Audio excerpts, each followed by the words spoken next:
Punjabi radio 'ਚ ਐਸੇ ਸੁਣ ਰਹੇ ਸਾਰੇ ਸਰੋਤਿਆਂ ਨੂੰ ਬਲਵਿੰਦਰ ਕੌਰ ਵੱਲੋਂ ਪਿਆਰ ਭਰੀ ਸਤਿ ਸ਼੍ਰੀ ਅਕਾਲ। ਤੇਜੀ ਸੋਤੇ ਪ੍ਰੋਗਰਾਮ ਖਬਰ ਤੇ ਨਜ਼ਰ ਪ੍ਰੋਗਰਾਮ ਦੇ ਵਿੱਚ ਸਾਡੇ ਨਾਲ ਹੋਣਗੇ ਬਲਤੇਜ ਬੰਨੂ ਜੀ, ਦੱਸਣਗੇ ਭਾਰਤ ਵਿੱਚ ਪੰਜਾਬ ਦੇ ਵਿੱਚ ਕੀ ਕੁਝ ਵਾਪਰਿਆ। ਖਬਰਾਂ ਤੇ ਨਜ਼ਰ ਮਾਰਾਂਗੇ। ਉਸ ਤੋਂ ਪਹਿਲਾਂ ਧੰਨਵਾਦ ਕਰਨਾ ਚਾਹੁੰਦੇ ਸਾਡੇ ਸਪਾਂਸਰਸ ਜਿਨ੍ਹਾਂ ਨੇ ਇਸ ਪ੍ਰੋਗਰਾਮ ਨੂੰ ਸਪਾਂਸਰ ਕਰਕੇ ਆਪ ਸਭ ਤੱਕ ਪਹੁੰਚਾਇਆ ਜੀ। ਖਾਲਸਾ ਇੰਸ਼ੋਰੈਂਸ ਏਜੰਸੀ ਸੈਨੋ ਜੀ 4082722500, ਗੁਰਦੀਪ ਸਿੰਘ ਪਿਰਦੀ ਕਲੋਵਸ, ਇਸ਼ਾਨਜੀਤ ਸਿੰਘ ਕਲੋਟੀ ਜੁਬਸੇਰੀ, ਸਤਨਾਮ ਸਿੰਘ ਸ਼ੇਰਗਿੱਲ ਸਲਮਾ, ਜੱਸੀ ਗਿੱਲ ਪਲੰਬਿੰਗ ਵਾਲੇ ਅਤੇ ਜੱਸੀ ਸਿੱਧੂ ਜੀ ਬੇਕਰਸਫੀਲਡ, ਪ੍ਰੀਤਮ ਸਿੰਘ ਅਤੇ Talwinder Singh Gill Bakersfield, Harvinder Singh Samra Yuba City, Kashmir Singh ji Sacramento south west pharmacy ਵਾਲੇ ਬੇਕਰਸਫੀਲਡ ਤੋਂ। ਉਹਨਾਂ ਦਾ phone number 6618375700। Gurvir Singh Brar Fresno, Harwant Singh ਗੋਪੋ ਜੁਬਾ ਸਿਟੀ। ਬਹੁਤ ਬਹੁਤ ਇਹਨਾਂ ਦੇ ਧੰਨਵਾਦੀ, ਇਹਨਾਂ ਨੇ ਇਸ ਪ੍ਰੋਗਰਾਮ ਨੂੰ ਸਪਾਂਸਰ ਕੀਤਾ, ਆਪ ਸਭ ਤੱਕ ਪਹੁੰਚਾਇਆ ਜੀ। ਸਾਡੇ ਨਾਲ ਜੁੜ ਚੁੱਕੇ ਨੇ ਬਲਤੇਜ ਪੰਨੂ ਜੀ, ਸਤਿ ਸ਼੍ਰੀ ਅਕਾਲ, ਸਵਾਗਤ ਹੈ ਜੀ। ਸਤਿ ਸ਼੍ਰੀ ਅਕਾਲ ਜੀ, ਧੰਨਵਾਦ, ਬਹੁਤ ਹੀ ਮਿਹਰਬਾਨੀ।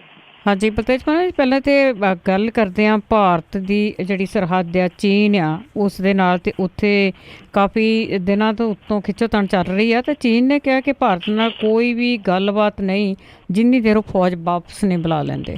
ਬਿਲਕੁਲ ਜੀ, ਇਹ ਦੋਨਾਂ ਮੁਲਕਾਂ ਦੇ ਵਿਚਾਲੇ ਸ਼ਬਦੀ ਜੰਗ ਜਿਹੜੀ ਹੈ ਜੀ ਉਹ ਜਾਰੀ ਹੈ। ਵੱਖੋ ਵੱਖਰੀਆਂ ਇਹਦੇ ਉੱਤੇ ਕਿਆਸ ਰਾਈਆਂ ਜਿਹੜੀਆਂ ਉਹ ਵੀ ਲੱਗੀ ਜਾ ਰਹੀਆਂ ਨੇ ਜੀ। ਜਿਹੜਾ ਚਾਈਨਾ ਦਾ ਮੀਡੀਆ ਉਹ ਦੋ ਹਿੱਸਿਆਂ ਦੇ ਵਿੱਚ ਜਿਹੜਾ ਜੀ ਉਹ ਵੰਡਿਆ ਗਿਆ। ਭਾਰਤ ਦੇ ਕੌਮੀ ਸੁਰੱਖਿਆ ਸਲਾਹਕਾਰ ਅਜੀਤ ਡੋਵਾਲ ਦੀ ਫੇਰੀ ਤੋਂ ਪਹਿਲਾਂ ਜਿਹੜਾ ਜੀ ਇਹ ਸਰਕਾਰੀ ਮੀਡੀਆ ਵੰਡਿਆ ਹੋਇਆ ਨਜ਼ਰ ਆ ਰਿਹਾ। ਚਾਈਨਾ ਡੇਲੀ ਨੂੰ ਭਾਰਤ ਦੇ ਨਾਲ ਇਸ ਵਿਵਾਦ ਦੇ ਸ਼ਾਂਤਮਈ ਹੱਲ ਦੀ ਉਮੀਦ ਹੈ। ਉਧਰ ਗਲੋਬਲ ਟਾਈਮਜ਼ ਇਹ ਕਹਿੰਦਾ ਕਿ ਡੋਵਾਲ ਦੀ ਫੇਰੀ ਦੇ ਨਾਲ ਚੀਨ ਪ੍ਰਭਾਵਿਤ ਨਹੀਂ ਹੋਊਗਾ। ਚਾਈਨਾ ਡੇਲੀ ਕਹਿੰਦਾ ਕਿ ਭਾਰਤ ਲਈ ਆਪਣਾ ਰਸਤਾ ਸੁਧਾਰਨ 'ਚ ਕੋਈ ਦੇਰੀ ਨਹੀਂ ਹੋਈ ਤੇ ਉਹਨੇ ਟਕਰਾਅ ਤੋਂ ਬਚਾਅ ਲਈ ਤਰੀਕੇ ਲੱਭਣ ਤੇ ਜ਼ੋਰ ਦਿੱਤਾ। ਉਧਰ ਗਲੋਬਲ ਟਾਈਮਜ਼ ਜਿਹੜਾ ਜੀ ਆਪਣੀ ਸੰਪਾਦਕੀ 'ਚ ਇਹ ਲਿਖਦਾ ਕਿ ਇਸ ਫੇਰੀ ਦੇ ਨਾਲ ਵਿਵਾਦ ਸੰਬੰਧੀ ਚੀਨ ਦਾ ਰੁਖ ਜਿਹੜਾ ਉਹ ਨਹੀਂ ਬਦਲੂਗਾ। ਐਕਚੁਅਲੀ ਜਿਹੜੇ ਭਾਰਤ ਦੇ ਸੁਰੱਖਿਆ ਸਲਾਹਕਾਰ ਨੇ ਅਜੀਤ ਡੋਵਾਲ, ਉਹ 2 ਦਿਨਾਂ ਦੀ ਚਾਈਨਾ ਦੀ ਫੇਰੀ ਦੇ ਉੱਤੇ ਨੇ, ਜਿਹਦੇ ਕਰਕੇ ਇਹ ਬਿਆਨਬਾਜ਼ੀ ਜਿਹੜੀ ਹੈ ਜੀ ਇਹ ਹੋਰ ਤੇਜ਼ ਹੋਈ ਆ। ਔਰ ਚੀਨ ਦੇ ਜਿਹੜੇ ਵਿਦੇਸ਼ ਮੰਤਰੀ ਨੇ ਵਾਂਗ ਯੀ, ਉਹਨੇ ਇਹ ਗੱਲ ਕਹੀ ਹੈ ਜੀ ਕਿ ਜਿਹੜਾ ਇਹ ਬਾਰਡਰ ਦੇ ਉੱਤੇ ਵਿਵਾਦ ਲਈ ਭਾਰਤ ਨੂੰ ਜ਼ਿੰਮੇਵਾਰ ਉਹਨੇ ਦੱਸਿਆ। ਇਹ ਕਿਹਾ ਕਿ ਡੋਕਲਾਮ ਦੇ ਵਿੱਚੋਂ ਜਿੰਨੀ ਦੇਰ ਤੱਕ ਭਾਰਤ ਆਪਣੇ ਫੌਜੀ ਵਾਪਸ ਨਹੀਂ ਬੁਲਾਉਂਦਾ ਉਨੀ ਦੇਰ ਤੱਕ ਉਹਦੇ ਨਾਲ ਕੋਈ ਗੱਲਬਾਤ ਜਿਹੜੀ ਉਹ ਨਹੀਂ ਕੀਤੀ ਜਾਊਗੀ। ਇਹ ਪਹਿਲੀ ਵਾਰ ਹੈ ਕਿ ਚਾਈਨਾ ਦੇ ਇੱਕ ਉੱਚ ਸਰਕਾਰੀ ਅਧਿਕਾਰੀ ਨੇ ਸਿੱਕਮ ਦੇ ਵਿੱਚ ਚੱਲ ਰਹੇ ਸਰਹੱਦੀ ਵਿਵਾਦ ਸੰਬੰਧੀ ਆਪਣੀ ਟਿੱਪਣੀ ਜਿਹੜੀ ਹੈ ਜੀ ਉਹ ਕੀਤੀ ਹੈ। ਉਹਨਾਂ ਨੇ ਇਹ ਗੱਲ ਕਹੀ ਹੈ ਕਿ ਸਹੀ ਤੇ ਗਲਤ ਸਪਸ਼ਟ ਹੈ। ਇੱਥੋਂ ਤੱਕ ਕਿ ਸੀਨੀਅਰ ਭਾਰਤੀ ਅਧਿਕਾਰੀਆਂ ਨੇ ਸ਼ਰੇਆਮ ਇਹ ਕਿਹਾ ਕਿ ਚਾਈਨਾ ਦੀਆਂ ਫੌਜਾਂ ਭਾਰਤੀ ਇਲਾਕੇ ਦੇ ਵਿੱਚ ਦਾਖਲ ਨਹੀਂ ਹੋਈਆਂ। ਭਾਰਤ ਨੇ ਇਹ ਮੰਨ ਲਿਆ ਕਿ ਚਾਈਨਾ ਦੇ ਇਲਾਕੇ ਦੇ ਵਿੱਚ ਉਹ ਦਾਖਲ ਹੋਇਆ ਔਰ ਇਹਦਾ ਹੱਲ ਬਹੁਤ ਆਸਾਨ ਹੈ। ਭਾਰਤ ਨੂੰ ਆਪਣੀਆਂ ਫੌਜਾਂ ਨੂੰ ਇਮਾਨਦਾਰੀ ਦੇ ਨਾਲ ਵਾਪਸ ਬੁਲਾਉਣਾ ਚਾਹੀਦਾ ਹੈ। ਇਹ ਚਾਈਨਾ ਦੇ ਵਿਦੇਸ਼ ਮੰਤਰੀ ਨੇ ਜਿਹੜੀ ਹੈ ਜੀ ਉਹ ਗੱਲ ਕਹੀ ਆ। ਭਾਰਤ ਦੇ ਵੱਲੋਂ ਚਾਈਨਾ ਦੀ ਫੌਜ ਨੂੰ ਵਿਵਾਦਤ ਇਲਾਕੇ ਦੇ ਵਿੱਚ ਸੜਕ ਉਸਾਰੀ ਤੋਂ ਰੋਕਣ ਤੋਂ ਬਾਅਦ ਚਾਈਨੀਜ਼ ਤੇ ਭਾਰਤੀ ਫੌਜੀ ਜਿਹੜੇ ਨੇ ਜੀ ਡੋਕਲਾਮ ਦੇ ਵਿੱਚ ਆਮੋ ਸਾਹਮਣੇ ਨੇ ਔਰ ਦੋਨਾਂ ਸਾਈਡਾਂ ਦੇ ਤੋਂ ਜਿਹੜੀ ਸ਼ਬਦੀ ਹਮਲੇ ਨੇ ਉਹ ਪਿਛਲੇ ਹਫ਼ਤਿਆਂ ਤੋਂ ਕੀਤੇ ਜਾ ਰਹੇ ਨੇ ਜੀ। ਜੀ ਬਿਲਕੁਲ, ਕਾਫੀ ਟਾਈਮ ਤੋਂ ਖਿੱਚੋਤਾਣ ਹੈ। ਤਾਂ ਆਪਾਂ ਜੇ ਦੂਸਰੇ ਬਾਰਡਰ ਦੀ ਗੱਲ ਕਰੀਏ ਜਿਹੜਾ ਪਾਕਿਸਤਾਨ ਨਾਲ ਲੱਗਦਾ ਹੈ, ਤੇ ਉੱਧਰ ਗੱਲ ਕਰਦੇ ਆ ਬਿਨਾਂ ਸਮਝੌਤੇ ਤੋਂ ਪਾਣੀ ਜਿਹੜਾ ਸਤਲੁਜ ਦਾ ਆ ਉਹ ਪਾਕਿਸਤਾਨ ਨੂੰ ਜਾ ਰਿਹਾ। ਇੱਕ ਪਾਸੇ ਜਿਹੜੀ ਇੱਥੇ ਪਾਣੀ ਦੇ ਲਈ ਜੰਗ ਛਿੜੀ ਹੋਈ ਆ, ਇਹਦੇ ਉੱਤੇ ਸਿਆਸਤ ਜਿਹੜੀ ਆ ਜੀ ਉਹ ਰਜਮੀ ਹੋ ਰਹੀ ਹੈ। ਪਰ ਇਹਦਾ ਇੱਕ ਬਿਲਕੁਲ ਦੂਸਰਾ ਪੱਖ ਹੈ ਜੀ ਕਿ ਪੰਜਾਬ ਦੇ ਸਰਹੱਦੀ ਜ਼ਿਲ੍ਹੇ ਫਿਰੋਜ਼ਪੁਰ ਦੇ ਵਿੱਚ ਹੁਸੈਨੀਵਾਲਾ ਬੰਨ੍ਹ ਤੋਂ ਰਿਸਣ ਕਰਕੇ ਸਤਲੁਜ ਦਾ ਤਕਰੀਬਨ 400 ਕਿਊਸਕ ਪਾਣੀ ਜਿਹੜਾ ਉਹ ਪਾਕਿਸਤਾਨ ਨੂੰ ਜਾ ਰਿਹਾ ਹੈ। ਸਿੰਧੂ ਜਲ ਸਮਝੌਤੇ ਦੇ ਤਹਿਤ ਸਤਲੁਜ ਦੇ ਇਸ ਪਾਣੀ ਦੇ ਉੱਤੇ ਕਾਨੂੰਨੀ ਭਾਰਤ ਦਾ ਅਧਿਕਾਰ ਜਿਹੜਾ ਉਹ ਬਣਦਾ ਹੈ। ਜਿਹੜੇ ਸਰਕਾਰ ਦੇ ਸੂਤਰ ਨੇ ਉਹਨਾਂ ਦੇ ਅਨੁਸਾਰ ਹੁਸੈਨੀਵਾਲਾ ਬੰਨ੍ਹ ਤੋਂ ਰਿਸ ਰਹੇ ਸਤਲੁਜ ਦੇ ਇਸ ਪਾਣੀ ਦੇ ਨਾਲ 70,000 ਏਕੜ ਜ਼ਮੀਨ ਜਿਹੜੀ ਆ ਉਹ ਸਿੰਜੀ ਜਾ ਸਕਦੀ ਆ। ਫਸਲ ਉਤਪਾਦਨ ਤੇ ਸੰਬੰਧਿਤ ਕਾਰੋਬਾਰੀ ਕਾਰਵਾਈਆਂ ਦੇ ਨਾਲ ਭਾਰਤ ਨੂੰ ਇਸ ਪਾਣੀ ਤੋਂ ਸਾਲਾਨਾ 250 ਤੋਂ ਲੈ ਕੇ 300 ਕਰੋੜ ਰੁਪਏ ਦੀ ਮਾਲੀ ਮਦਦ ਵੀ ਜਿਹੜੀ ਆ ਉਹ ਮਿਲ ਸਕਦੀ ਹੈ। 1960 ਦੇ ਵਿੱਚ ਪਾਕਿਸਤਾਨ ਦੇ ਨਾਲ ਜਿਹੜਾ ਸਮਝੌਤਾ ਹੋਇਆ ਸੀਗਾ ਉਹਦੇ ਅਨੁਸਾਰ ਪੱਛਮੀ ਹਿਮਾਲਿਆ ਚੋਂ ਵਗਦੇ ਦਰਿਆਵਾਂ ਸਤਲੁਜ, ਬਿਆਸ ਤੇ ਰਾਵੀ ਦੇ ਪਾਣੀਆਂ ਦੇ ਪਾਕਿਸਤਾਨ ਦਾਖਲ ਹੋਣ ਤੋਂ ਪਹਿਲਾਂ ਸਾਰਾ ਕੰਟਰੋਲ ਭਾਰਤ ਦਾ ਹੈ। ਹੁਸੈਨੀ ਵਾਲਾ ਪਾਣੀ ਤੋਂ ਬੰਨ ਤੋਂ ਜਿਹੜਾ ਜੀ ਪਾਣੀ ਰਿਸਣ ਦੇ ਬਾਰੇ ਦੇ ਵਿੱਚ ਇਸ ਸਾਲ ਜਿਹੜੀ ਹੈ ਜੀ ਰਿਪੋਰਟ ਤਿਆਰ ਕਰਕੇ ਮੰਤਰਾਲੇ ਨੂੰ ਭੇਜੀ ਗਈ ਸੀ। ਇਹਦੇ ਨਾਲ ਹੀ ਇਸੇ ਤਰ੍ਹਾਂ ਦੀਆਂ ਸਮੱਸਿਆਵਾਂ ਦਾ ਸਾਹਮਣਾ ਕਰ ਰਹੇ ਹਰੀਕੇ ਬੰਨ ਬਾਰੇ ਵੀ ਰਿਪੋਰਟ ਜਿਹੜੀ ਉਹ ਭੇਜੀ ਗਈ ਸੀ। ਹੁਸੈਨੀ ਵਾਲਾ ਤੇ ਹਰੀਕੇ ਹੈੱਡਵਰਕਸ ਦੀ ਸੰਭਾਲ ਲਈ ਜ਼ਿੰਮੇਵਾਰ ਪੰਜਾਬ ਦੇ ਸਿੰਚਾਈ ਵਿਭਾਗ ਨੇ ਇਹਨਾਂ ਗੇਟਾਂ ਦੀ ਮੁਰੰਮਤ ਲਈ 55 ਕਰੋੜ ਰੁਪਏ ਦੀ ਯੋਜਨਾ ਤਿਆਰ ਕੀਤੀ ਹੈ। ਇਸ ਤੋਂ ਪਹਿਲਾਂ ਹੁਸੈਨੀ ਵਾਲਾ ਬੰਨ ਦੀ ਮੁਰੰਮਤ ਇੱਕ ਦਹਾਕਾ ਪਹਿਲਾਂ ਜਿਹੜੀ ਹੈ ਜੀ ਉਹ ਕੀਤੀ ਗਈ ਸੀਗੀ। ਇਹ ਵੀ ਦੱਸਿਆ ਜਾ ਰਿਹਾ ਜੀ ਕਿ ਹੁਣ ਹਰੀਕੇ ਬੰਨ ਤੋਂ ਬਹੁਤ ਥੋੜਾ ਪਾਣੀ ਜਿਹੜਾ ਜੀ ਉਹ ਰਿਸ ਰਿਹਾ ਔਰ ਹੁਸੈਨੀ ਵਾਲਾ ਬੰਨ ਦੀ ਮੁਰੰਮਤ ਕਰਕੇ ਜਿਹੜਾ ਪਾਕਿਸਤਾਨ ਨੂੰ ਜਾ ਰਿਹਾ ਪਾਣੀ ਹੈ ਉਹ ਰੋਕਿਆ ਜਾ ਸਕਦਾ ਹੈ ਔਰ ਇਹ ਵਾਧੂ ਪਾਣੀ ਜਿਹੜਾ ਰਾਜਸਥਾਨ ਨੂੰ ਦਿੱਤਾ ਜਾ ਸਕੂਗਾ। ਇਹ ਵੀ ਕਿਹਾ ਗਿਆ ਜੀ ਕਿ ਹੁਸੈਨੀ ਵਾਲਾ ਦੇ ਵਿੱਚ ਗਾਰ ਦੀ ਸਮੱਸਿਆ ਹੈ ਜਿਹਦੇ ਕਰਕੇ ਇੱਥੇ ਪਾਣੀ ਘੱਟ ਜਮਾ ਜਿਹੜਾ ਜੀ ਉਹ ਹੁੰਦਾ। ਸੋ ਹੁਣ ਇਹਦੇ ਉੱਤੇ ਕਾਰਵਾਈ ਤਾਂ ਹੋ ਰਹੀ ਹੈ ਪਰ ਤੁਹਾਨੂੰ ਪਤਾ ਹੀ ਹੈ ਜੀ ਸਰਕਾਰੀ ਜਿਹੜੀ ਕਾਰਵਾਈ ਹੈ ਉਹ ਕਿਹੜੇ ਤਰੀਕੇ ਦੇ ਨਾਲ ਚੱਲਦੀ ਹੈ। ਜੀ ਬਿਲਕੁਲ। ਤੇ ਅੱਗੇ ਆਪਾਂ ਗੱਲ ਕਰਦੇ ਹਾਂ ਪਰਾਲੀ ਦੀ। ਇਹ ਵੀ ਇੱਕ ਜੰਗ ਛਿੜੀ ਹੁੰਦੀ ਆ, ਜਦੋਂ ਪਰਾਲੀ ਹੁੰਦੀ ਆ ਧੂੰਆਂ ਹੀ ਧੂੰਆਂ ਹੋ ਜਾਂਦਾ। ਪਰ ਹੁਣ ਪਰਾਲੀ ਪ੍ਰਦੂਸ਼ਣ ਤੋਂ ਇਸ ਦਾ ਜਿਹੜਾ ਵੀ ਕੋਈ ਹੱਲ ਲੱਭੂਗਾ ਉਸ ਨੂੰ ਇਨਾਮ ਦਿੱਤਾ ਜਾਊਗਾ। ਜੀ ਤਕਰੀਬਨ ਤੁਸੀਂ ਇਹ ਕਹਿ ਲਓ ਕਿ ਜਿਹੜਾ ਪ੍ਰਸ਼ਾਸਨ ਆ ਜੀ ਉਹਦੇ ਹੱਥ ਖੜੇ ਨੇ ਇਸ ਮਾਮਲੇ ਦੇ ਉੱਤੇ। ਬੇਸ਼ੱਕ ਸਖਤੀਆਂ ਵੀ ਜਿਹੜੀਆਂ ਜੀ ਉਹ ਕੀਤੀਆਂ ਗਈਆਂ, ਲੋਕ ਜਿਹੜੇ ਆ ਜੀ ਉਹ ਨਹੀਂ ਹਟਦੇ ਪਰਾਲੀ ਨੂੰ ਜਿਹੜਾ ਉਹ ਸਾੜਨ ਤੋਂ। ਔਰ ਜਦੋਂ ਪਰਾਲੀ ਨੂੰ ਅੱਗ ਲਾਈ ਜਾਂਦੀ ਆ ਇੱਥੇ ਜਿਹੜਾ ਜੀ ਇਹੋ ਜਿਹਾ ਵਾਤਾਵਰਨ ਜਿਹੜਾ ਬਣ ਜਾਂਦਾ ਨਾ, ਬਾਹਰ ਜਿਹੜਾ ਉਹ ਨਿਕਲਿਆ ਜਾਂਦਾ, ਘਰਾਂ ਦੇ ਅੰਦਰ ਤੱਕ ਇਹਦੇ ਜਿਹੜੀ ਆ ਜੀ ਧੂਏ ਦੀ ਮਾਰ ਉਹ ਹੁੰਦੀ ਆ। ਚਮੜੀ ਰੋਗ, ਅੱਖਾਂ ਦੇ ਰੋਗ ਜਿਹੜੇ ਇਹਦੇ ਨਾਲ ਬਹੁਤ ਜ਼ਿਆਦਾ ਹੁੰਦੇ ਆ ਕਿਉਂਕਿ ਪਰਾਲੀ ਦੇ ਉੱਤੇ ਸਪਰੇਆਂ ਰੇਹਾਂ ਜਿਹੜੀਆਂ ਦੀ ਉਹ ਪਾਈਆਂ ਹੁੰਦੀਆਂ। ਜਦੋਂ ਉਹ ਸੜਦੀਆਂ ਨੇ ਤਾਂ ਖਤਰਨਾਕ ਧੂੰਆਂ ਜਿਹੜਾ ਉੱਠਦਾ ਔਰ ਦਿੱਲੀ ਤੱਕ ਇਹ ਧੂੰਆਂ ਜਿਹੜਾ ਉਹ ਮਾਰ ਕਰਦਾ। ਪੰਜਾਬ ਤੇ ਹਰਿਆਣੇ ਦੇ ਵਿੱਚ ਜਿਹੜੀ ਪਰਾਲੀ ਆ ਉਹਨੂੰ ਅੱਗ ਲਾਈ ਜਾਂਦੀ ਆ। ਔਰ ਹੁਣ ਇਹ ਕਿਹਾ ਜਾ ਰਿਹਾ ਜੀ ਕਿ ਝੋਨੇ ਦੀ ਪਰਾਲੀ ਨੂੰ ਸਾੜਨ ਦੀ ਥਾਂ ਇਹਦਾ ਕੋਈ ਢੁਕਵਾਂ ਹੱਲ ਲੱਭਣ ਦੇ ਵਾਸਤੇ ਇਨਾਮੀ ਰਾਹ ਜਿਹੜਾ ਜੀ ਉਹ ਸਰਕਾਰ ਨੇ ਫੜਿਆ। ਔਰ ਜਿਹੜਾ ਖੇਤੀਬਾੜੀ ਵਿਭਾਗ ਹੈ ਉਹਨੇ ਪਰਾਲੀ ਪ੍ਰਦੂਸ਼ਣ ਦਾ ਹੱਲ ਕੱਢਣ ਲਈ ਇਨਾਮ ਜਿਹੜਾ ਐਲਾਨਣ ਦਾ ਜਿਹੜਾ ਜੀ ਉਹ ਤਿਆਰੀ ਕੀਤੀ ਆ। ਔਰ ਜਿਹੜਾ ਜੀ ਇਹ ਦੱਸਿਆ ਗਿਆ ਕਿ ਪਰਾਲੀ ਨੂੰ ਖੇਤ ਦੇ ਵਿੱਚ ਖਤਮ ਕਰਨ ਦਾ ਜਿਹੜਾ ਵੀ ਕੋਈ ਵਿਅਕਤੀ, ਸੰਸਥਾ, ਕੰਪਨੀ ਕੋਈ ਠੋਸ ਹੱਲ ਕੱਢਦੀ ਆ ਤਾਂ ਸਰਕਾਰ ਉਹਨੂੰ $1 ਮਿਲੀਅਨ 6 ਕਰੋੜ ਰੁਪਈਆ ਜਿਹੜਾ ਜੀ ਉਹ ਇਨਾਮ ਦੇਊਗੀ। ਕੇਂਦਰੀ ਗ੍ਰੀਨ ਟ੍ਰਿਬਿਊਨਲ ਜਿਹੜਾ ਨੈਸ਼ਨਲ ਗ੍ਰੀਨ ਟ੍ਰਿਬਿਊਨਲ ਆ ਤੇ ਅਦਾਲਤਾਂ ਦੇ ਵੱਲੋਂ ਪਰਾਲੀ ਸਾੜਨ ਦੇ ਵੱਧਦੇ ਮਾਮਲਿਆਂ ਕਰਕੇ ਪੰਜਾਬ ਸਰਕਾਰ ਦੀ ਹਰ ਸਾਲ ਖਿਚਾਈ ਜਿਹੜੀ ਆ ਜੀ ਉਹ ਕੀਤੀ ਜਾਂਦੀ ਆ। ਪਰ ਸਰਕਾਰ ਅਜੇ ਤੱਕ ਇਸ ਸਮੱਸਿਆ ਦਾ ਕੋਈ ਢੁਕਵਾਂ ਹੱਲ ਲੱਭਣ ਦੇ ਵਿੱਚ ਫੇਲ ਰਹੀ ਆ। ਜਿਹੜੀਆਂ ਮਾਹਿਰਾਂ ਦੀਆਂ ਮੀਟਿੰਗਾਂ ਨੇ ਉਹਦੇ ਤੱਕ ਹੀ ਇਹ ਜਿਹੜਾ ਜੀ ਉਹ ਸੀਮਤ ਹੈ। ਸੂਤਰ ਜਿਹੜੇ ਆ ਜੀ ਉਹ ਇਹ ਕਹਿੰਦੇ ਆ ਕਿ ਅਦਾਲਤਾਂ ਤੇ ਕਮਿਸ਼ਨ ਦੀ ਕਾਰਵਾਈ ਤੋਂ ਜਿਹੜਾ ਜੀ ਇਹ ਕੋਸ਼ਿਸ਼ ਇਹ ਕੀਤੀ ਗਈ ਆ ਕਿ ਬਚਣ ਦੇ ਵਾਸਤੇ ਇਹਦੇ ਤੋਂ ਕਿ ਇਨਾਮ ਦਾ ਸਹਾਰਾ ਜਿਹੜਾ ਉਹ ਲਿਆ ਜਾਵੇ। ਅਕਤੂਬਰ ਦੇ ਮਹੀਨੇ ਦੇ ਵਿੱਚ ਝੋਨੇ ਦੇ ਵੱਢਣ ਤੋਂ ਬਾਅਦ ਕਿਸਾਨਾਂ ਦੇ ਵੱਲੋਂ ਪਰਾਲੀ ਨੂੰ ਅੱਗ ਜਿਹੜੀ ਆ ਉਹ ਲਾਈ ਜਾਂਦੀ ਆ ਜਿਹਦੇ ਕਰਕੇ ਜਿਹੜਾ ਜੀ ਇਹਦਾ ਪ੍ਰਦੂਸ਼ਣ ਹੁੰਦਾ ਚਾਰ ਚਫੇਰੇ। ਖੇਤੀਬਾੜੀ ਵਿਭਾਗ ਦੇ ਜਿਹੜੇ ਅਧਿਕਾਰੀ ਨੇ ਉਹ ਇਹ ਕਹਿੰਦੇ ਨੇ ਕਿ ਇਹਨਾਂ ਅਹਿਮ ਮੁੱਦਿਆਂ ਦੇ ਉੱਤੇ ਮੰਤਰੀ ਮੰਡਲ ਦੇ ਵੱਲੋਂ ਜਿਹੜੀ ਆ ਜੀ ਉਹ ਪ੍ਰਵਾਨਗੀ ਲਈ ਜਾਣੀ ਹੈ। ਖੇਤੀਬਾੜੀ ਕੋਰਸਾਂ ਖਾਸ ਕਰਕੇ BSc MSc ਪੜ੍ਹਾਈ ਜਿਹੜਾ ਜੀ ਕਰਾ ਰਹੇ ਜਿਹੜੇ ਪ੍ਰਾਈਵੇਟ ਕਾਲਜ ਦੇ ਉੱਤੇ ਸ਼ਿਕੰਜਾ ਕੱਸਣ ਦੇ ਵਾਸਤੇ ਰੈਗੂਲੇਟਰੀ ਸੰਸਥਾ ਜਿਹੜੀ ਜੀ ਉਹ ਕਾਇਮ ਕੀਤੇ ਜਾਣ ਦੇ ਉੱਤੇ ਵੀ ਜਿਹੜਾ ਉਹ ਵਿਚਾਰ ਕੀਤਾ ਜਾਊਗਾ ਤਾਂ ਕਿ ਇਹਨਾਂ ਦਾ ਕੰਟਰੋਲ ਜਿਹੜਾ ਜੀ ਉਹ ਰਹਿ ਸਕੇ। ਪਰ ਜਿਹੜਾ ਜ਼ਿਆਦਾ ਜ਼ੋਰ ਹੈ ਜੀ ਇਹ ਖੇਤੀਬਾੜੀ ਵਿਭਾਗ ਇਸੇ ਚੀਜ਼ ਦੇ ਉੱਤੇ ਦੇ ਰਿਹਾ ਹੈ ਕਿ ਹਾਲ ਦੀ ਘੜੀ ਪਰਾਲੀ ਤੋਂ ਜਿਹੜਾ ਜੀ ਉਹ ਕਿਵੇਂ ਬਚਿਆ ਜਾ ਸਕੇ। ਔਰ ਇਹ ਕਿਹਾ ਜਾ ਰਿਹਾ ਜੀ ਕਿ ਇਹਦੇ ਵਾਸਤੇ ਬਾਹਰਲੇ ਮੁਲਕਾਂ ਦੇ ਵਿੱਚ ਵੀ ਜਿਹੜਾ ਜੀ ਉਹ ਕੀਤਾ ਜਾਊਗਾ ਕਿ ਜਿਹੜੇ ਉੱਥੋਂ ਦੇ ਖੇਤੀ ਮਾਹਰ ਨੇ ਜੇ ਉਹ ਕੋਈ ਇਸ ਤਰ੍ਹਾਂ ਦੀ ਸਪਰੇਅ ਵਗੈਰਾ ਜਿਹੜੀ ਦੱਸ ਸਕਣ ਜਿਹੜੀ ਪਰਾਲੀ ਦੇ ਉੱਤੇ ਕੀਤੀ ਜਾਵੇ ਤੇ ਉਹ ਉੱਥੇ ਹੀ ਕੁਝ ਦਿਨਾਂ ਦੇ ਵਿੱਚ ਜਿਹੜੀ ਗਲ ਜਾਵੇ। ਤੋ ਉਂਝ ਵੈਸੇ ਇੰਨਾ ਹੈ ਕਿ ਪੰਜਾਬ ਦੇ ਵਿੱਚ ਪਿਛਲੇ ਵਰੇ ਪਰਾਲੀ ਜਿਹੜੀ ਆ ਉਹ ਸਾੜਨ ਤੋਂ ਬਿਨਾਂ ਉਹਦੇ ਉੱਤੇ ਕਣਕ ਬੀਜਣ ਦਾ ਸਫਲ ਤਜਰਬਾ ਵੀ ਜਿਹੜਾ ਜੀ ਕੁਝ ਕਿਸਾਨਾਂ ਨੇ ਕੀਤਾ।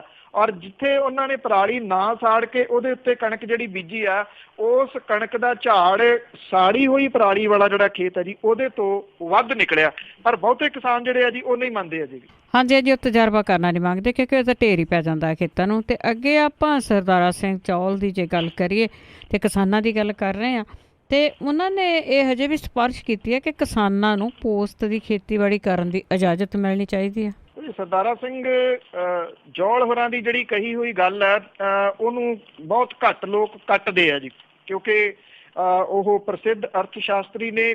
ਯਾਦ ਆ ਜਦੋਂ ਪਿਛਲੀ ਵਾਰੀ ਕੈਪਟਨ ਅਮਰਿੰਦਰ ਸਿੰਘ ਹੋਰਾਂ ਦੀ ਸਰਕਾਰ ਬਣੀ ਸੀ, ਉਹਨਾਂ ਨੂੰ ਕੈਬਨਿਟ ਰੈਂਕ ਦਿੱਤਾ ਗਿਆ ਸੀਗਾ ਕਿ ਕਿਸੇ ਤਰੀਕੇ ਦੇ ਨਾਲ ਜਿਹੜਾ ਪੰਜਾਬ ਦਾ ਕਿਸਾਨ ਹੈ ਉਹਨੂੰ ਰਵਾਇਤੀ ਫਸਲਾਂ ਦੇ ਹੇਠੋਂ ਕੱਢਿਆ ਜਾਵੇ।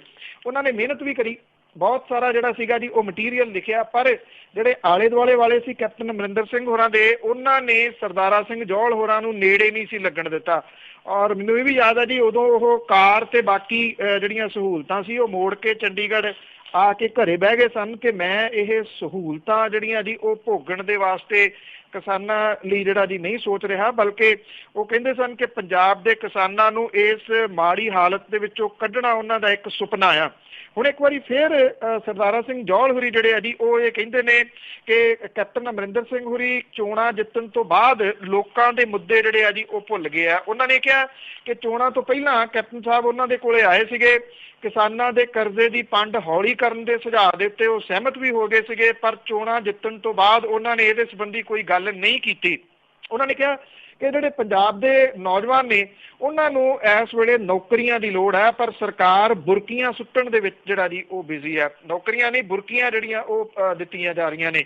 ਉਹਨਾਂ ਨੇ ਇੱਕ ਵਾਰੀ ਫਿਰ ਇਹ ਜ਼ੋਰਦਾਰ ਜਿਹੜੀ ਇਹਦੀ ਮੰਗ ਉਠਾਈ ਆ ਕਿ ਕਿਸਾਨਾਂ ਨੂੰ ਜਿਹੜੀ ਹੈ ਜੀ ਅਫੀਮ ਦੀ ਜਾਂ ਪੋਸਟ ਦੀ ਜਿਹੜੀ ਹੈ ਜੀ ਉਹ ਖੇਤੀ ਦੇ ਵਾਸਤੇ ਖੁੱਲ੍ਹ ਦਿੱਤੀ ਜਾਵੇ, ਕਿਉਂਕਿ ਇਹ ਪਿਛਲੇ ਸਮੇਂ ਤੋਂ ਜਿਹੜਾ ਜੀ ਇਸ ਗੱਲ ਦੇ ਮਦਈ ਰਹੇ ਨੇ ਕਿ ਇੱਥੇ ਪੰਜਾਬ ਦੇ ਵਿੱਚ ਪੋਸਟ ਦੀ ਖੇਤੀ ਦੀ ਜੇਕਰ ਇਜਾਜ਼ਤ ਮਿਲੇ ਤਾਂ ਉਹਦੇ ਨਾਲ ਕਿਸਾਨ ਦਾ ਜਿਹੜਾ ਜੀ ਉਹ ਰਾਹ ਸੌਖਾ ਹੋ ਸਕਦਾ, ਉਹਨੂੰ ਪੈਸੇ ਜਿਹੜੇ ਆ ਜੀ ਇਹਦੇ ਤੋਂ ਬਣ ਸਕਦੇ ਆ। ਔਰ ਉਹ ਜਿਹੜੇ ਪੰਜਾਬ ਦੇ ਵਿੱਚ ਕੁਝ ਲੋਕ ਜਿਨ੍ਹਾਂ ਦੇ ਵਿੱਚ ਮੈਂਬਰ ਪਾਰਲੀਮੈਂਟ ਧਰਮਵੀਰ ਗਾਂਧੀ ਹੋਰੀ ਵੀ ਸ਼ਾਮਲ ਨੇ, ਉਹ ਇਹ ਵੀ ਪ੍ਰਚਾਰਦੇ ਨੇ ਕਿ ਜਿਹੜੇ ਰਵਾਇਤੀ ਨਸ਼ੇ ਨੇ ਜਿਹਦੇ ਵਿੱਚ ਭੁੱਕੀ ਤੇ ਅਫੀਮ ਸ਼ਾਮਲ ਹੈ, ਇਹਦੇ ਉੱਤੇ ਸਰਕਾਰ ਥੋੜੀ ਫਲੈਕਸੀਬਲ ਹੋਵੇ ਤਾਂ ਦੂਜੇ ਨਸ਼ਿਆਂ ਦੇ ਉੱਤੇ ਵੀ ਜਿਹੜਾ ਉਹ ਕੰਟਰੋਲ ਹੋ ਸਕਦਾ, ਖਾਸ ਤੌਰ ਦੇ ਉੱਤੇ ਚਿੱਟੇ ਦੇ ਉੱਤੇ। ਸਰਦਾਰਾ ਸਿੰਘ ਜੌਹਲ ਹੋਰੀ ਜਿਹੜੇ ਆ ਜੀ ਉਹ ਵੀ ਕਹਿੰਦੇ ਆ ਕਿ ਜਿਹੜੇ ਕਰਜ਼ੇ ਤੇ ਪਾਣੀ ਸੰਬੰਧੀ ਸੁਝਾਅ ਉਹਨਾਂ ਨੇ ਦਿੱਤੇ ਸੀਗੇ, ਉਹਨਾਂ ਨੇ ਕਿਹਾ ਕਿ ਮੁਫਤ ਬਿਜਲੀ ਦੇ ਨਾਲ ਜਿਹੜਾ ਜੀ ਕਿਸਾਨਾਂ ਦਾ ਨੁਕਸਾਨ ਹੋ ਰਿਹਾ, ਕਿਉਂਕਿ ਜਦੋਂ ਫਸਲ ਦਾ ਰੇਟ ਤੈਅ ਕੀਤਾ ਜਾਂਦਾ ਇਹਦੇ ਵਿੱਚੋਂ ਬਿਜਲੀ ਦੀ ਲਾਗਤ ਜਿਹੜੀ ਹੈ ਜੀ ਉਹਦਾ ਖਰਚਾ ਮੰਨਫੀ ਹੋ ਜਾਂਦਾ, ਜਿਹਦੇ ਕਰਕੇ ਜਿਣਸਾਂ ਦਾ ਭਾਅ ਘੱਟ ਤੈਅ ਹੁੰਦਾ। ਉਹਨਾਂ ਨੇ ਕਿਹਾ ਕਿ ਉਹਨਾਂ ਦਾ ਸੁਝਾਅ ਇਹ ਸੀਗਾ ਕਿ ਮੁਫਤ ਬਿਜਲੀ ਬੰਦ ਕਰ ਦਿੱਤੀ ਜਾਵੇ, ਜਿਵੇਂ 5 ਹਾਰਸ ਪਾਵਰ ਤੱਕ ਜੇ ਸਰਕਾਰ ਨੇ ਦੇਣੀ ਹੈ ਤਾਂ ਉਹ ਕਿਸਾਨ ਦੇ ਅਕਾਊਂਟ ਦੇ ਵਿੱਚ ਜਿਹੜੀ ਜੀ ਉਹ ਚਲੇ ਜਾਵੇ, ਤਾਂ ਕਿ ਉਹ ਮੁਫਤ ਦੇ ਵਿੱਚ ਨਹੀਂ ਆਊਗਾ ਇੱਕ, ਔਰ ਦੂਜਾ ਇਹਦੇ ਨਾਲ ਕੰਟਰੋਲ ਇਹ ਹੋ ਜਾਊਗਾ ਕਿ ਜੇ 5 ਹਾਰਸ ਪਾਵਰ ਦੀ ਸਰਕਾਰ ਫ੍ਰੀ ਦੇ ਰਹੀ ਹੈ ਤਾਂ ਉਹਦੇ ਤੇ 20 ਹਾਰਸ ਪਾਵਰ ਦੀਆਂ ਜਿਹੜੀਆਂ ਜੀ ਮੋਟਰਾਂ ਲੱਗੀਆਂ ਨੇ, ਕਈ ਮੋਟਰਾਂ ਜਿਹੜੀਆਂ ਉਹ ਲੱਗੀਆਂ ਹੋਈਆਂ ਨੇ। ਇਹਦੇ ਨਾਲ ਬਿਜਲੀ ਦਾ ਜਿਹੜਾ ਜੀ ਉਹ ਬੋਝ ਜਿਹੜਾ ਸਰਕਾਰ ਤੇ ਪੈ ਰਿਹਾ ਉਹ ਵੀ ਅੱਧਾ ਰਹਿ ਜਾਊਗਾ। ਪਰ ਸਰਦਾਰਾ ਸਿੰਘ ਜੌਹਲ ਹੋਰੀ ਕਹਿੰਦੇ ਕਿ ਉਹਨਾਂ ਦੇ ਦਿੱਤੇ ਹੋਏ ਸੁਝਾਅ ਜਿਹੜੇ ਸੀਗੇ ਜੀ ਉਹ ਮੰਨੇ ਨਹੀਂ ਗਏ, ਔਰ ਉਹਨਾਂ ਨੇ ਇਹ ਵੀ ਕਿਹਾ ਜੀ ਕਿ ਸਰ ਛੋਟੂ ਰਾਮ ਹੋਰਾਂ ਦੀ ਜਿਹੜੀ ਤਰਜ਼ ਹੈ ਉਹਦੇ ਉੱਤੇ ਜ਼ਿਲ੍ਹਾ ਕਮੇਟੀਆਂ ਜਿਹੜੀਆਂ ਬਣਾਈਆਂ ਜਾਣੀਆਂ ਚਾਹੀਦੀਆਂ ਨੇ, ਜਿਹੜਾ ਕਿਸਾਨ ਕਰਜ਼ਾ ਮੋੜ ਸਕਦਾ ਉਹ ਤੋਂ ਵਸੂਲਿਆ ਜਾਵੇ, ਬਾਕੀਆਂ ਦਾ ਜਿਹੜਾ ਉਹ ਮੁਆਫ ਕੀਤਾ ਜਾਵੇ। ਔਰ ਇੱਕ ਸੁਝਾਅ ਉਹ ਇਹ ਵੀ ਦਿੰਦੇ ਨੇ ਕਿ ਜਦੋਂ ਫਸਲਾਂ ਵੇਚਣ ਆਉਂਦਾ ਕਿਸਾਨ, ਉਹਨਾਂ ਫਸਲਾਂ ਦੇ ਵਿੱਚੋਂ ਕੁਝ ਪੈਸੇ ਜਿਹੜੇ ਥੋੜੇ ਜਿਹੇ ਉਹ ਕੱਟ ਲਏ ਜਾਣ, ਔਰ 60 ਸਾਲ ਦੀ ਉਮਰ ਹੋਣ ਤੋਂ ਬਾਅਦ ਉਸ ਕਿਸਾਨ ਨੂੰ ਪੈਨਸ਼ਨ ਜਿਹੜੀ ਆ ਉਹ ਦਿੱਤੀ ਜਾਵੇ। ਬਿਲਕੁਲ ਜੀ, ਵਿਚਾਰ ਤੇ ਉਹਨਾਂ ਦੇ ਬਹੁਤ ਵਧੀਆ, ਦੇਖੋ ਕੌਣ ਇੰਪਲੀਮੈਂਟ ਕਰਦਾ। ਤੇ ਅੱਗੇ ਆਪਾਂ ਕਈ ਦਿਨਾਂ ਤੋਂ ਇਰਾਕ ਗਏ ਨੌਜਵਾਨਾਂ ਦੀ ਗੱਲ ਕਰ ਰਹੇ ਹਾਂ ਕਿ ਜਿਹੜੇ 39 ਮੁੰਡੇ ਆ ਉਹ ਲੱਭ ਨਹੀਂ ਰਹੇ, ਤੇ ਪਰ ਸਾਡੀ ਸਰਕਾਰ ਆ ਜਿਹੜੀ ਭਾਰਤ ਦੀ ਉਹ ਕਹਿੰਦੀ ਕਿ ਉਹ ਹੈਗੇ ਆ। ਪਰ ਰਣਜੀਤ ਮਸੀਹ ਆ ਜਿਹੜਾ ਉਸ ਨੇ ਕਿਹਾ ਕਿ 39 ਬੰਦੇ ਮੇਰੇ ਸਾਹਮਣੇ ਮਾਰ ਦਿੱਤੇ ਗਏ ਸੀਗੇ। ਇਹ ਕੀ ਮਾਜਰਾ ਆ ਕਿ ਕੋਈ ਮੰਨ ਹੀ ਨਹੀਂ ਰਿਹਾ? ਐਕਚੁਅਲੀ ਜੀ ਰਣਜੀਤ ਮਸੀਹ ਉਹਨਾਂ ਲੋਕਾਂ ਦੇ ਵਿੱਚੋਂ ਇੱਕ ਸੀਗਾ ਜਦੋਂ ਇਹ ਭਗਵੰਤ ਮਾਨ ਹੋਰੀ ਜਿਹੜੇ ਜਿਨ੍ਹਾਂ ਨੇ ਪਹਿਲਾਂ ਇਹ ਗੱਲ ਚੁੱਕੀ ਸੀਗੀ, ਜਦੋਂ ਅਜੇ ਸਰਕਾਰ ਕੇਂਦਰ ਦੇ ਵਿੱਚ ਬਣੀ ਸੀਗੀ, ਕੁਝ ਸਮਾਂ ਹੋਇਆ ਸੀਗਾ, ਤੇ ਉਦੋਂ ਇਹਨਾਂ ਨੂੰ ਜਿਹੜਾ ਜੀ ਇਰਾਕ ਦੇ ਵਿੱਚੋਂ ਵਿਦੇਸ਼ ਮੰਤਰਾਲੇ ਦੇ ਸਹਿਯੋਗ ਦੇ ਨਾਲ ਉਹਨਾਂ ਨੇ ਉੱਥੋਂ ਕੱਢਿਆ ਸੀਗਾ। ਉਦੋਂ ਰਣਜੀਤ ਮਸੀਹ ਨੇ ਇੱਕ ਪ੍ਰੈਸ ਕਾਨਫਰੰਸ ਦੇ ਵਿੱਚ ਇਹ ਗੱਲ ਜਿਹੜੀ ਕਹਿ ਕੇ ਜਿਹੜੀ ਦੀ ਖਲਬਲੀ ਮਚਾਤੀ ਸੀਗੀ ਕਿ ਇਹ 39 ਲੋਕ ਉੱਥੇ ਉਹਦੇ ਸਾਹਮਣੇ ਆਈਸਿਸ ਦੇ ਅੱਤਵਾਦੀਆਂ ਦੇ ਵੱਲੋਂ ਮਾਰ ਦਿੱਤੇ ਗਏ ਸੀਗੇ। ਜਿਹੜਾ ਰਣਜੀਤ ਮਸੀਹ ਹੈ ਜੀ ਉਹ ਇਹ ਕਹਿੰਦਾ ਕਿ ਉਹ ਅੱਜ ਵੀ ਆਪਣੀ ਉਸ ਗੱਲ ਦੇ ਉੱਤੇ ਕਾਇਮ ਹੈ ਕਿ ਇਹ ਲੋਕ ਜਿਉਂਦੇ ਨਹੀਂ, ਪਰ ਉਹ ਕਹਿੰਦਾ ਕਿ ਉਹਨੂੰ ਸੱਚ ਬੋਲਣ ਦੀ ਸਜ਼ਾ ਜਿਹੜੀ ਸੀ ਵੱਡੀ ਦਿੱਤੀ ਗਈ, ਉਹਦੇ ਉੱਤੇ ਝੂਠਾ ਕੇਸ ਦਰਜ ਕਰ ਦਿੱਤਾ ਗਿਆ, 5 ਮਹੀਨੇ ਉਹਨੂੰ ਜੇਲ੍ਹ ਦੇ ਵਿੱਚ ਰੱਖਿਆ ਗਿਆ ਤੇ ਉੱਥੇ ਤਸ਼ੱਦਦ ਵੀ ਕੀਤਾ ਗਿਆ ਵੀ ਉਹ ਇਹ ਗੱਲ ਕਿਉਂ ਬੋਲ ਰਿਹਾ। ਅੱਜ ਕੱਲ੍ਹ ਜ਼ਮਾਨਤ ਦੇ ਉੱਤੇ ਉਹ ਆਇਆ ਹੋਇਆ ਜੀ। ਇਰਾਕ ਦੇ ਵਿਦੇਸ਼ ਮੰਤਰੀ ਦੇ ਵੱਲੋਂ ਜਿਹੜਾ ਜੀ 39 ਭਾਰਤੀਆਂ ਦੇ ਜਿਉਂਦੇ ਹੋਣ ਜਾਂ ਨਾ ਹੋਣ ਬਾਰੇ ਜਿਹੜਾ ਜੀ ਜਦੋਂ ਹੁਣ ਬਿਆਨ ਆਇਆ ਤਾਂ ਇੱਕ ਵਾਰੀ ਫਿਰ ਇਹ ਚਰਚਾ ਜਿਹੜੀ ਹੈ ਜੀ ਵੱਡੇ ਪੱਧਰ ਦੇ ਉੱਤੇ ਛਿੜ ਗਈ ਆ ਕਿ ਵਿਦੇਸ਼ ਮੰਤਰਾਲਾ ਕਿਹੜੀਆਂ ਜਾਣਕਾਰੀਆਂ ਦੇ ਕਰਕੇ ਜਿਹੜਾ ਜੀ ਇਹ ਕਹਿੰਦਾ ਰਿਹਾ ਜਾਂ ਕਹਿ ਰਿਹਾ ਕਿ ਉਹ ਜਿਉਂਦੇ ਨੇ ਤੇ ਸੰਪਰਕ ਦੇ ਵਿੱਚ ਨੇ। ਬਟਾਲਾ ਦੇ ਨੇੜੇ ਪਿੰਡ ਕਾਲਾ ਅਫਗਾਨਾ ਦਾ ਰਹਿਣ ਵਾਲਾ ਹਰਜੀਤ ਮਸੀਹ ਜਿਹੜਾ ਜੀ ਉਹਨੇ ਫਿਰ ਇੱਕ ਵਾਰੀ ਜਿਹੜਾ ਜੀ ਮੀਡੀਆ ਦੇ ਸਾਹਮਣੇ ਇਹ ਗੱਲ ਕਹੀ ਆ ਕਿ ਉਹਨੂੰ ਸੱਚ ਬੋਲਣ ਦੀ ਬਹੁਤ ਵੱਡੀ ਕੀਮਤ ਜਿਹੜੀ ਆ ਉਹ ਚੁਕਾਉਣੀ ਪਈ ਆ। ਉਹ ਕਹਿੰਦਾ ਕਿ ਇਸਲਾਮਿਕ ਸਟੇਟ ਦੇ ਜਿਹੜੇ ਅੱਤਵਾਦੀ ਸੀ ਉਹਦੀਆਂ ਅੱਖਾਂ ਦੇ ਸਾਹਮਣੇ ਉਹਨਾਂ ਜਿਹੜੇ 39 ਲੋਕ ਸੀਗੇ ਉਹਨਾਂ ਨੂੰ ਗੋਲੀਆਂ ਮਾਰ ਕੇ ਮਾਰ ਦਿੱਤਾ ਸੀ। ਉਹਨੇ ਇਹ ਵੀ ਗੱਲ ਕਹੀ ਹੈ ਕਿ ਉਹਨਾਂ ਦੇ ਸਿਰ ਦੇ ਵਿੱਚ ਜਿਹੜੀ ਆ ਜੀ ਉਹ ਗੋਲੀ ਮਾਰ ਦਿੱਤੀ ਗਈ ਸੀ। ਉਹ ਕਹਿੰਦਾ ਕਿ ਸਾਲ ਭਰ ਦਿੱਲੀ, ਗੁੜਗਾਉਂ ਤੇ ਨੋਇਡਾ ਦੇ ਵਿੱਚ ਉਹਨੂੰ ਵੱਖ-ਵੱਖ ਥਾਵਾਂ ਦੇ ਉੱਤੇ ਰੱਖਿਆ ਗਿਆ। ਏਜੰਸੀਆਂ ਨੇ ਉਹਦੇ ਕੋਲੋਂ ਪੁੱਛ ਪੜਤਾਲ ਕੀਤੀ, ਉਹਨੂੰ ਸੱਚ ਬੋਲਣ ਦੀ ਜਿਹੜੀ ਸਜ਼ਾ ਸੀ ਉਹ ਦਿੱਤੀ ਗਈ। ਲੋਕ ਸਭਾ ਦੇ ਵਿੱਚ ਲਗਾਤਾਰ ਰੌਲਾ ਰੱਪਾ ਪਈ ਜਾ ਰਿਹਾ, ਉਡੀਕਿਆ ਇਹ ਜਾ ਰਿਹਾ ਕਿ ਸੁਸ਼ਮਾ ਸਵਰਾਜ ਹੁਰੀ ਇਸ ਮਾਮਲੇ ਦੇ ਉੱਤੇ ਹੁਣ ਕੀ ਬਿਆਨ ਦਿੰਦੇ ਨੇ ਤੇ ਅਗਲੇ ਕਿਹੜੇ ਸ਼ਹਿਰ ਦਾ ਨਾਂ ਲੈਂਦੇ ਨੇ। ਬਿਲਕੁਲ ਜੀ, ਤੇ ਉਹ ਕਿੱਥੋਂ ਲਿਆ ਕੇ ਪੇਸ਼ ਕਰਦੇ ਨੇ ਲੋਕਾਂ ਦੇ ਪੁੱਤ। ਤੇ ਅੱਗੇ ਆਪਾਂ ਘਟਾਲਿਆਂ ਵੱਲ ਆਉਂਦੇ ਹਾਂ ਜੀ। ਘਟਾਲਿਆਂ ਦੀ ਗੱਲ ਕਰੀਏ, ਜਿਹੜੇ ਟੈਂਡਰ ਘਟਾਲੇ ਸੀ ਉਸ ਮਾਮਲੇ ਦੇ ਵਿੱਚ ਸਿੱਧੂ ਹੋਣਾ ਨੇ ਸ਼ਿਕੰਜਾ ਕੱਸਿਆ ਇੰਜੀਨੀਅਰਾਂ ਤੇ। ਜੀ ਜਿਹੜਾ ਇਹ ਮਾਮਲਾ ਸੀਗਾ ਇਹਦੇ ਚ ਹੈਰਾਨਗੀ ਵਾਲੀ ਗੱਲ ਥੋੜੀ ਇਹ ਰਹੀ ਕਿ ਜਿਹੜੀ ਫਾਈਲ ਸੀਗੀ ਉਹ ਫਾਈਲ ਹੀ ਗਾਇਬ ਹੋ ਗਈ ਜੀ, ਜਿਹਦੇ ਵਿੱਚ ਸਿਫਾਰਿਸ਼ ਜਿਹੜੀ ਹੈ ਜੀ ਉਹ ਕੀਤੀ ਗਈ ਸੀ। ਸਥਾਨਕ ਸਰਕਾਰਾਂ ਦੇ ਬਾਰੇ ਵਿਭਾਗ ਦੇ ਮੰਤਰੀ ਨਵਜੋਤ ਸਿੰਘ ਸਿੱਧੂ ਹੋਰਾਂ ਨੇ ਜਿਹੜੇ ਮੁਅੱਤਲ ਕੀਤੇ ਸੀਗੇ 4 ਜਿਹੜੇ ਇੰਜੀਨੀਅਰ ਐਸੀਜ਼, ਇਹਨਾਂ ਦੇ ਉੱਤੇ ਜਿਹੜਾ ਜੀ ਐਡਵੋਕੇਟ ਜਨਰਲ ਦੀ ਸਲਾਹ ਲੈਣ ਤੋਂ ਬਾਅਦ ਹੁਣ 4 ਐਸੀਜ਼ ਜਿਹੜੇ ਆ ਜੀ ਉਹਨਾਂ ਨੂੰ ਦੋਸ਼ ਪੱਤਰ ਜਾਰੀ ਕਰਨ ਦਾ ਫੈਸਲਾ ਜਿਹੜਾ ਕੀਤਾ ਗਿਆ।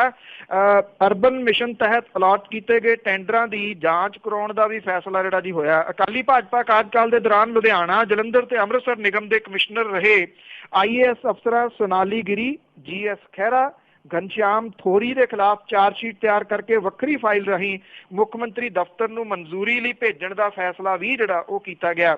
ਸਥਾਨਕ ਸਰਕਾਰਾਂ ਦੇ ਵਿਭਾਗ ਦੇ ਜਿਹੜਾ ਸਪੋਕਸਮੈਨ ਹੈ ਉਹਦੇ ਮੁਤਾਬਕ ਅੰਮ੍ਰਿਤਸਰ, ਜਲੰਧਰ, ਲੁਧਿਆਣਾ ਤੇ ਬਠਿੰਡਾ ਦੀਆਂ ਮਿਊਨਿਸਪਲ ਕਾਰਪੋਰੇਸ਼ਨਾਂ ਦੇ ਸਿਵਲ ਵਰਕ ਆਰਡਰਾਂ ਦੇ ਨਾਲ ਸੰਬੰਧਿਤ 94 ਫਾਈਲਾਂ ਦੀ ਜਾਂਚ ਕੀਤੀ ਗਈ ਹੈ। ਤਕਰੀਬਨ 1000 ਫਾਈਲਾਂ ਦੀ ਜਾਂਚ ਤੋਂ ਪਿੱਛੋਂ ਇਹ ਪਤਾ ਲੱਗਿਆ ਜੀ ਕਿ ਅੱਧੇ ਤੋਂ ਜ਼ਿਆਦਾ ਵਰਕ ਆਰਡਰ ਇੱਕੋ ਬੋਲੀ ਦੇ ਉੱਤੇ ਆਧਾਰਿਤ ਸੀਗੇ, ਭਾਵ ਕਿ ਉਹਦੇ ਟੈਂਡਰ ਮੰਗੇ ਹੀ ਨਹੀਂ ਗਏ, ਜਦੋਂ ਕਿ 200 ਦੇ ਕਰੀਬ ਵਰਕ ਆਰਡਰ ਦੋਹਰੀ ਬੋਲੀ ਦੇ ਉੱਤੇ ਆਧਾਰਿਤ ਸੀਗੇ। ਔਰ ਇਹ ਆਧਾਰ ਤੇ ਦਿੱਤੇ ਗਏ ਠੇਕਿਆਂ ਦੀ ਅੰਦਾਜ਼ਨ ਜਿਹੜੀ ਕੀਮਤ ਹੈ 500 ਕਰੋੜ ਰੁਪਈਆ ਬਣਦੀ ਆ। ਨਵਜੋਤ ਸਿੰਘ ਸਿੱਧੂ ਹੋਰਾਂ ਨੇ 4 ਜਿਹੜੇ ਇਹ ਐਸੀਜ਼ ਸੀਗੇ ਇਹਨਾਂ ਨੂੰ ਮੁਅੱਤਲ ਕਰਦੇ ਹੋਏ ਉਹਨਾਂ ਦੇ ਖਿਲਾਫ ਵਿਭਾਗੀ ਜਾਂਚ ਦੇ ਹੁਕਮ ਜਿਹੜੇ ਆ ਜੀ ਉਹ ਦਿੱਤੇ ਸੀਗੇ। ਤੇ ਜਿਹੜੀ ਫਾਈਲ ਤਿਆਰ ਕਰਕੇ ਭੇਜੀ ਗਈ ਸੀ ਉਹ ਫਾਈਲ ਗਾਇਬ ਹੋ ਗਈ 2 ਦਿਨ ਪਹਿਲਾਂ, ਜਿਹਦੇ ਕਰਕੇ ਇਹਦਾ ਜਿਹੜਾ ਸਿੱਧਾ ਸ਼ੱਕ ਹੈ ਜੀ ਉਹ ਇਹ IAS ਜਿਹੜੇ ਲੱਗੇ ਹੋਏ ਸੀ ਉਹਨਾਂ ਦੇ ਉੱਤੇ ਜਿਹੜਾ ਜਾ ਰਿਹਾ, ਜਿਹਦੇ ਕਰਕੇ ਹੁਣ ਇਹਦੇ ਉੱਤੇ ਤੁਰੰਤ ਕਾਰਵਾਈ ਜਿਹੜੀ ਹੈ ਉਹ ਕੀਤੀ ਗਈ ਹੈ ਤੇ ਇਹਨਾਂ ਦੇ ਖਿਲਾਫ ਚਾਰਜ ਸ਼ੀਟ ਜਿਹੜੀ ਆ ਉਹ ਤਿਆਰ ਕੀਤੀ ਜਾ ਰਹੀ ਹੈ। ਜੀ ਦੇਖੋ ਜੀ, ਚਾਰਜ ਸ਼ੀਟਾਂ ਦਾ ਵੀ ਕੀ ਬਣਦਾ ਆ, ਪਰ ਲੁੱਟ ਲਿਆ ਜੀ ਸਾਰਾ ਕੁਛ। ਤੇ ਅੱਗੇ ਆਪਾਂ ਪਿਛਲੀ ਵਾਰੀ ਵੀ ਗੱਲਬਾਤ ਕੀਤੀ ਸੀਗੀ, ਵੈਸੇ ਕਰਦੇ ਰਹੇ ਹਾਂ ਕਿ AK-47 ਹੈ ਜਿਹੜੀਆਂ ਉਹ ਵੰਡੀਆਂ ਜਾ ਰਹੀਆਂ ਸੀਗੀਆਂ, ਧੜਾ ਧੜ ਜਿਹੜੀਆਂ ਵੰਡ ਦਿੱਤੀਆਂ ਗਈਆਂ ਸੀਗੀਆਂ, ਪਰ ਉਹ ਰੇੜੀਆਂ ਕਿ ਵੱਡੀਆਂ ਹੋਈਆਂ ਜਿਹੜੀਆਂ AK-47 ਆ, ਪਰ ਥਾਣਿਆਂ ਦੇ ਵਿੱਚ ਫਿਰ ਅਜੇ ਵੀ ਡੰਡੇ ਹੀ ਲੱਭ ਰਹੇ ਆ। ਬਿਲਕੁਲ ਜੀ, ਬਠਿੰਡੇ ਦੀ ਪੁਲਿਸ ਨੇ ਆਫਿਸਰਾਂ ਤੇ ਲੀਡਰਾਂ ਦੇ ਉੱਤੇ AK-47 ਅਸੌਲਟ ਜਿਹੜੀ ਹੈ ਜੀ ਉਹਨਾਂ ਦੀ ਦਇਆ ਜਿਹੜੀ ਆ ਉਹ ਰਹੀ ਆ, ਜਦੋਂ ਕਿ ਥਾਣੇ ਜਿਹੜੇ ਆ ਜੀ ਉਹ ਅਸਾਲਟਾਂ ਤੋਂ ਸੱਖਣੇ ਨੇ। ਬਠਿੰਡਾ ਪੁਲਿਸ ਦੇ ਕੋਲੇ ਤਕਰੀਬਨ 85 AK-47 ਰਾਈਫਲਾਂ ਨੇ, ਜਿਹਦੇ ਵਿੱਚੋਂ 81 ਅਸਾਲਟਾਂ ਲੀਡਰਾਂ ਤੇ ਅਫਸਰਾਂ ਦੇ ਕੋਲੇ ਨੇ। ਪੁਲਿਸ ਥਾਣਿਆਂ ਦੇ ਹਿੱਸੇ ਕੋਈ ਅਸਾਲਟ ਨਹੀਂ ਆਈ। ਬੁੱਕਲ ਦਾ ਹਥਿਆਰ ਹੋਣ ਕਰਕੇ ਸਾਰੇ ਅਫਸਰਾਂ ਤੇ ਲੀਡਰਾਂ ਦੀ ਪਸੰਦ ਜਿਹੜੀ ਹੈ ਜੀ AK-47 ਬਣੀ ਰਹਿੰਦੀ ਆ। ਜ਼ਿਲ੍ਹਾ ਪੁਲਿਸ ਜਿਹੜੀ ਬਠਿੰਡੇ ਦੀ ਹੈ ਜੀ ਉਹਨੇ ਸਰਸ ਡੇਰੇ ਵਾਲੇ ਮੁਖੀ ਜਿਹੜਾ ਜੀ ਗੁਰਮੀਤ ਰਾਮ ਰਹੀਮ ਦੀ ਸੁਰੱਖਿਆ ਦੇ ਵਾਸਤੇ AK-47 ਜਾਰੀ ਕੀਤੀ ਹੋਈ ਆ। ਹਾਲਾਂਕਿ ਇਹ ਡੇਰਾ ਹਰਿਆਣੇ ਦੇ ਵਿੱਚ ਪੈਂਦਾ, ਪਰ ਪੰਜਾਬ ਦੀ ਜਿਹੜੀ ਪੁਲਿਸ ਹੈ ਜੀ ਉਹਦੇ ਰਹਿਮੋ ਕਰਮਾ ਉਹਦੇ ਉੱਤੇ ਕਿ ਕੋਈ ਨਹੀਂ ਹਰਿਆਣੇ 'ਚ ਪੈਂਦਾ ਹੋਵੇ ਰਾਈਫਲ ਜਿਹੜੀ ਹੈ ਜੀ AK-47 ਸਾਡੀ ਵਰਤੋਂ।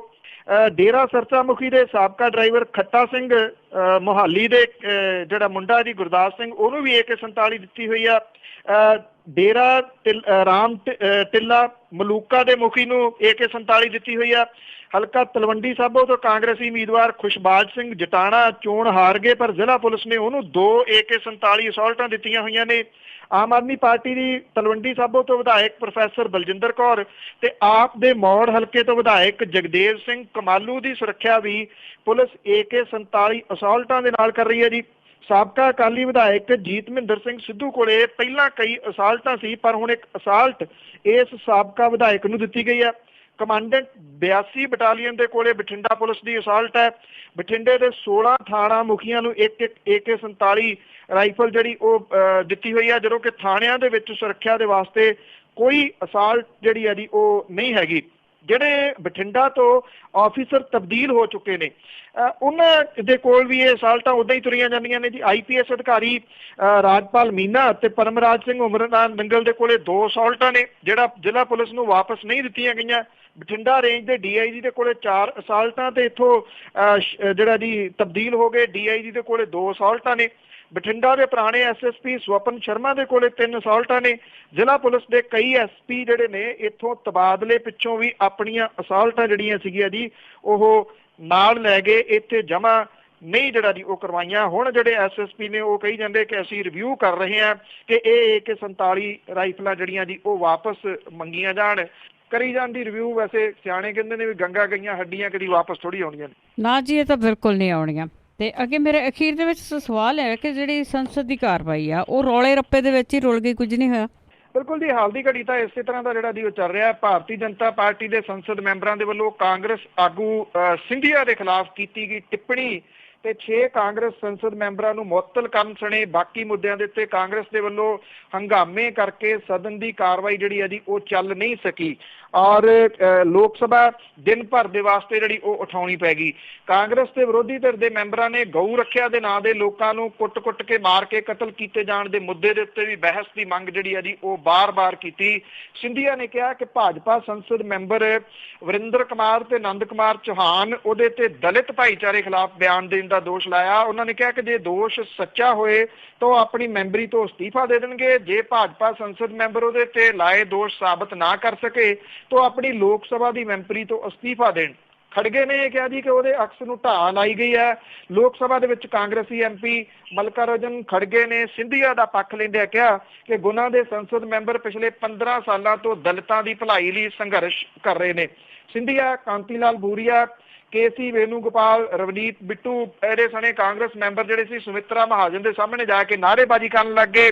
ਸਪੀਕਰ ਨੇ ਹੋ ਹੱਲਾ ਕਰ ਰਹੇ ਸਦਨ ਦੇ ਮੈਂਬਰਾਂ ਨੂੰ ਪਹਿਲਾਂ ਤਾਂ ਵਾਰਨਿੰਗ ਜਿਹੜੀ ਜਾਰੀ ਕੀਤੀ, ਜਦੋਂ ਨਾ ਰੁਕੇ ਤਾਂ ਸਦਨ ਦੀ ਕਾਰਵਾਈ ਦਿਨ ਭਰ ਲਈ ਜਿਹੜਾ ਜੀ ਉਹ ਉਠਾ ਦਿੱਤੀ। ਜਿਹੜੀ ਰਾਸ਼ਟਰਪਤੀ ਦੇ ਸਹੁੰ ਚੁੱਕਣ ਕਰਕੇ ਜਿਹੜੀ ਹੈ ਜੀ 3 ਘੰਟੇ ਉਸ ਪਾਸੇ ਵੱਲ ਕਾਰਵਾਈ ਚੱਲਣੀ ਸੀਗੀ। ਜਦੋਂ ਬਾਅਦ ਦੇ ਵਿੱਚ ਜਿਹੜੀ ਜੀ ਕਾਰਵਾਈ ਹੋਣ ਲੱਗੀ ਤੇ ਕਾਂਗਰਸ ਦੇ ਜਿਹੜੇ ਮੈਂਬਰ ਸੀ ਉਹ ਵੈਲ ਦੇ ਵਿੱਚ ਆ ਗਏ ਤੇ ਉਹਨਾਂ ਨੇ ਨਾਅਰੇਬਾਜ਼ੀ ਜਿਹੜੀ ਸੀ ਉਹ ਕੀਤੀ। ਵੈਸੇ ਸੁਮਿਤਰਾ ਮਹਾਜਨ ਹੋਰਾਂ ਦਾ ਅੱਜ ਜਿਹੜਾ ਸੀਗਾ ਜੀ ਉਹ ਥੋੜਾ ਸੁਭਾਅ ਠੰਡਾ ਸੀਗਾ। ਜਿਵੇਂ 6 ਜਾਣਿਆਂ ਨੂੰ ਉਹਨਾਂ ਨੇ ਪਹਿਲਾਂ ਸਸਪੈਂਡ ਕੀਤਾ, ਉਹਦੇ ਤੋਂ ਬਾਅਦ ਉਹ ਇਸ ਵੇਲੇ ਵਿਰੋਧੀ ਧਿਰ ਦੇ ਨਿਸ਼ਾਨੇ ਦੇ ਉੱਤੇ ਨੇ। ਸੋ ਇਸ ਕਰਕੇ ਅੱਜ ਜਿਹੜਾ ਸੀਗਾ ਜੀ ਉਹਨਾਂ ਨੇ ਕਿਸੇ ਨੂੰ ਮੁਅੱਤਲ ਤਾਂ ਨਹੀਂ ਕੀਤਾ, ਪਰ ਦਿਨ ਭਰ ਦੇ ਵਾਸਤੇ ਸੰਸਦ ਜਿਹੜੀ ਸੀ ਉਹ ਜ਼ਰੂਰ ਉਠਾ ਦਿੱਤੀ। ਜੀ ਬਹੁਤ ਬਹੁਤ ਧੰਨਵਾਦ ਬਲਤੇਜ ਪੰਨੂ ਜੀ। ਮਿਹਰਬਾਨੀ ਜੀ, ਧੰਨਵਾਦ ਜੀ, ਸਤਿ ਸ਼੍ਰੀ ਅਕਾਲ। ਸਤਿ ਸ਼੍ਰੀ ਅਕਾਲ ਜੀ। ਤੇ ਸਰੋਤੇ ਸਨ ਬਲਤੇਜ ਪੰਨੂ ਜੀ ਜੋ ਸਾਡੇ ਨਾਲ ਜੁੜਦੇ ਨੇ, ਕਰਦੇ ਨੇ ਖਬਰਾਂ। ਹੁਣ ਇਸੇ ਦੇ ਨਾਲ ਅੱਜ ਦਾ ਬੁਲਟਨ ਇੱਥੇ ਸਮਾਪਤ ਹੈ। ਅਗਲੇ ਬੁਲਟਨ ਤੱਕ ਬਲਵਿੰਦਰ ਕੌਰ ਵੱਲੋਂ ਆਪ ਸਭ ਨੂੰ ਹੀ ਪਿਆਰ ਭਰੀ ਸਤਿ ਸ਼੍ਰੀ ਅਕਾਲ।